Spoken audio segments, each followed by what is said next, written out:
Olá, graça e paz em nome de Jesus.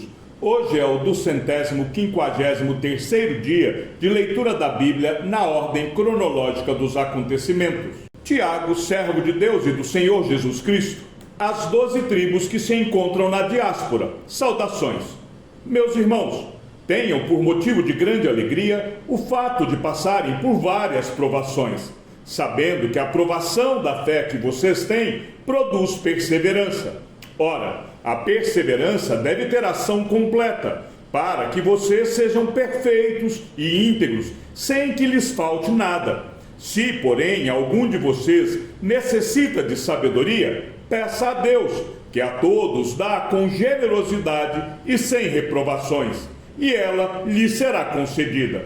Peça-a, porém, com fé, em nada duvidando. Pois o que duvida é semelhante à onda do mar, impelida e agitada pelo vento. Que uma pessoa dessas não pense que alcançará do Senhor alguma coisa, sendo indecisa e inconstante em todos os seus caminhos. O irmão de condição humilde glorie-se na sua exaltação, e o rico na sua humilhação, porque ele passará como a flor do campo. Porque o sol se levanta com seu calor ardente, a planta seca, a sua flor cai e a formosura do seu aspecto desaparece. Assim, também o rico murchará em seus caminhos. Bem-aventurado é aquele que suporta com perseverança a aprovação, porque, depois de ter sido aprovado, receberá a coroa da vida, a qual o Senhor prometeu aos que o amam. Ninguém, ao ser tentado, diga, sou tentado por Deus, porque Deus não pode ser tentado pelo mal, e Ele mesmo não tenta ninguém. Ao contrário, cada um é tentado pela sua própria cobiça, quando esta o atrai e seduz. Então a cobiça, depois de haver concebido, dá à luz o pecado, e o pecado, uma vez consumado, gera a morte. Não se engane, meus amados irmãos, toda boa dádiva e todo dom perfeito vem lá do alto, descendo do Pai das luzes, em quem não pode existir variação ou sombra de mudança. Pois, segundo o seu querer, Ele nos gerou pela palavra da verdade, para que fôssemos como que primícias das suas criaturas. Vocês sabem estas coisas, meus amados irmãos. Cada um esteja pronto para ouvir, mas seja tardio para falar e tardio para ficar irado, porque a ira humana não produz a justiça de Deus. Portanto, deixando toda impureza e acúmulo de maldade, acolham com mansidão a palavra implantada em vocês, a qual é poderosa para salvá-los. Sejam praticantes da palavra e não somente ouvintes, enganando a vocês mesmos, porque se alguém é ouvinte da palavra e não praticante, assemelha-se àquele que contempla o seu rosto natural no espelho, pois contempla a si mesmo, se retira e logo esquece como era a sua aparência. Mas aquele que atenta bem para a lei perfeita, lei da liberdade, e nela persevera, não sendo ouvinte que logo se esquece, mas operoso praticante, esse será bem-aventurado no que realizar. Se alguém supõe ser religioso, mas não refreia a sua língua, está enganando a si mesmo. A sua religião é vã. A religião pura e sem mácula para com o nosso Deus e Pai é esta: visitar os órfãos e as viúvas nas suas aflições e guardar-se incontaminado do mundo. Meus irmãos, vocês não podem ter fé em nosso Senhor Jesus Cristo, o Senhor da glória, e ao mesmo tempo tratar as pessoas com parcialidade. Porque se entrar na sinagoga de vocês um homem com anéis de ouro nos dedos, vestindo roupa luxuosa, e entrar também um pobre muito mal vestido, e vocês derem um tratamento especial ao que está vestido com a roupa luxuosa, dizendo: você, sente-se aqui no lugar de honra, e disserem ao pobre: você, fique em pé, ou sente-se ali, abaixo do estrado dos meus pés, será que vocês não estarão fazendo distinção entre vocês mesmos e julgando as pessoas com critérios errados? Escutem, meus amados irmãos. Por acaso Deus não escolheu os que para o mundo são pobres para serem ricos em fé e herdeiros do reino que ele prometeu aos que o amam? No entanto, vocês desprezam os pobres. Por acaso não são os ricos que oprimem vocês e não são eles que os arrastam para os tribunais? Não são eles os que blasfemam o bom nome que foi invocado sobre vocês? Se vocês, de fato, observam a lei do reino, conforme está na Escritura, ame o seu próximo como a si mesmo, fazem bem. Se, no entanto, vocês tratam as pessoas com parcialidade, cometem pecado, sendo condenados pela lei como transgressores. Pois quem guarda toda a lei, mas tropeça em um só ponto, se torna culpado de todos. Porque aquele que diz: não cometa adultério, também ordenou: não mate. Ora, se você não comete adultério, porém mata, acaba sendo transgressor da lei. Assim, falem e vivam como pessoas que serão julgadas pela lei da liberdade, porque o juízo é sem misericórdia sobre quem não usou de misericórdia. A misericórdia triunfa sobre o juízo. Meus irmãos, qual é o proveito se alguém disser que tem fé, mas não tiver obras? Será que essa fé pode salvá-lo? Se um irmão ou uma irmã estiverem com falta de roupa e necessitando do alimento diário, e um de vocês lhes disser: vão em paz, tratem de se aquecer e de se alimentar bem, mas não lhes dão o necessário para o corpo, qual é o proveito disso?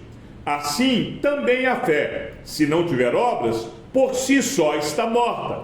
Mas alguém dirá: você tem fé e eu tenho obras. Mostre-me essa sua fé sem as obras, e eu, com as obras, lhe mostrarei a minha fé. Você crê que Deus é um só? Faz muito bem. Até os demônios creem e tremem. Seu tolo, você quer ter certeza de que a fé sem as obras é inútil? Por acaso não foi pelas obras que Abraão, o nosso pai, foi justificado quando ofereceu seu filho Isaque sobre o altar?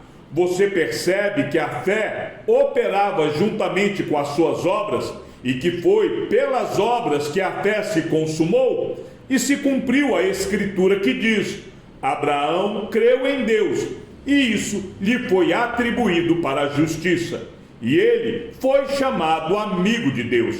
Assim, vocês percebem que uma pessoa é justificada pelas obras e não somente pela fé. De igual modo, será que não foi também pelas obras que a prostituta Raabe foi justificada quando acolheu os emissários e os fez partir por outro caminho? Porque, assim como o corpo sem espírito é morto, assim também a fé sem obras é morta. Meus irmãos, não sejam muitos de vocês mestres, sabendo que seremos julgados com mais rigor, porque todos tropeçamos em muitas coisas. Se alguém não tropeça no falar, é um indivíduo perfeito, capaz de refrear também todo o corpo. Ora, se colocamos um freio na boca dos cavalos para que nos obedeçam, também lhes dirigimos o corpo inteiro. Observem igualmente os navios que, sendo tão grandes e impelidos por fortes ventos, são dirigidos por um pequeníssimo leme e levados para onde o piloto quer. Assim, também a língua, pequeno órgão, se gaba de grandes coisas. Vejam como uma fagulha incendeia uma grande floresta. Ora, a língua é um fogo, é um mundo de maldade. A língua está situada entre os membros do nosso corpo e contamina o corpo inteiro, e não só põe em chamas toda a carreira da existência humana, como também ela mesma é posta em chamas pelo inferno. Pois toda espécie de animais, de aves, de répteis e de seres marinhos se doma e tem sido domada pelo gênero humano. Mas a língua ninguém é capaz de domar. É mal incontido, cheio de veneno mortal. Com ela bendizemos o Senhor e Pai. Também com ela amaldiçoamos as pessoas criadas à semelhança de Deus. De uma só boca procede bênção e maldição. Meus irmãos, isso não deveria ser assim. Por acaso pode a fonte jorrar do mesmo lugar água doce e água amarga? Meus irmãos, será que a figueira pode produzir azeitonas ou a videira figos? Assim também, uma fonte de água salgada não pode dar água doce. Quem entre vocês é sábio e inteligente? Mostre as suas obras em mansidão de sabedoria, mediante a sua boa conduta. Se, pelo contrário, vocês têm em seu coração inveja amargurada e sentimento de rivalidade, não se gloriem disso, nem mintam contra a verdade. Esta não é a sabedoria que desce lá do alto. Pelo contrário, é terrena, animal e demoníaca. Pois onde há inveja e rivalidade, aí há confusão e toda espécie de coisas ruins. Mas a sabedoria lá do alto é, primeiramente pura, depois pacífica, gentil, amigável, cheia de misericórdia e de bons frutos, imparcial, sem fingimento. Ora, é em paz que se semeia o fruto da justiça, para os que promovem a paz. De onde procedem as guerras e brigas que há entre vocês? De onde, senão dos prazeres que estão em conflito dentro de vocês? Vocês cobiçam e nada têm, matam e sentem inveja, mas nada podem obter. Vivem a lutar e a fazer guerras, nada têm porque não pedem. Pedem e não recebem porque pedem mal, para esbanjarem em seus prazeres. Gente infiel, vocês não sabem que a amizade do mundo é inimizade contra Deus? Aquele, pois, que quiser ser amigo do mundo, se torna inimigo de Deus. Ou vocês pensam que é em vão que a Escritura diz: é com ciúme que por nós anseia o Espírito que Ele fez habitar em nós. Mas Ele nos dá cada vez mais graça. Por isso diz: Deus resiste aos soberbos, mas dá graça aos humildes. Portanto, sujeitem-se a Deus, mas resistam ao diabo, e ele fugirá de vocês. Cheguem perto de Deus, e ele se chegará a vocês. Limpem as mãos, pecadores, e vocês que são indecisos, purifiquem o coração. Reconheçam a sua miséria, lamentem e chorem, que o riso de vocês se transforme em pranto, e que a alegria de vocês se transforme em tristeza. Humilhem-se diante do Senhor, e Ele os exaltará. Irmãos, não falem mal uns dos outros. Aquele que fala mal do irmão, ou julga o seu irmão, fala mal da lei e julga a lei. Ora, se você julga a lei, não é observador da lei, mas juiz. Um só é legislador e juiz, aquele que pode salvar e fazer perecer. Mas quem é você para julgar o seu próximo? Escutem, agora vocês que dizem: hoje ou amanhã iremos para a cidade tal, e lá passaremos um ano, e faremos negócios, e teremos lucros. Vocês não sabem o que acontecerá amanhã, o que é a vida de vocês. Vocês não passam de neblina, que aparece por um instante e logo se dissipa. Em vez disso, deveriam dizer: se Deus quiser, não só viveremos, como também faremos isto ou aquilo. Agora, entretanto, vocês se orgulham das suas arrogantes pretensões. Todo orgulho semelhante a esse é mau. Portanto, aquele que sabe que deve fazer o bem e não o faz, nisso está pecando. Escutem agora, ricos, chorem e lamentem por causa das desgraças que virão sobre vocês. As suas riquezas apodreceram e as suas roupas foram comidas pelas traças. O seu ouro e a sua prata estão enferrujados, e essa ferrugem será testemunha contra vocês e há de devorar como fogo o corpo de vocês. Nestes tempos do fim, vocês ajuntaram tesouros. Eis que o salário dos trabalhadores que fizeram a colheita nos campos de vocês e que foi retido com fraude está clamando, e o clamor dos que fizeram a colheita chegou aos ouvidos do Senhor dos Exércitos. Vocês têm tido uma vida de luxo e de prazeres sobre a terra. Têm engordado em dia de matança. Vocês têm condenado e matado o justo, sem que ele ofereça resistência. Portanto, irmãos, sejam pacientes até a vinda do Senhor.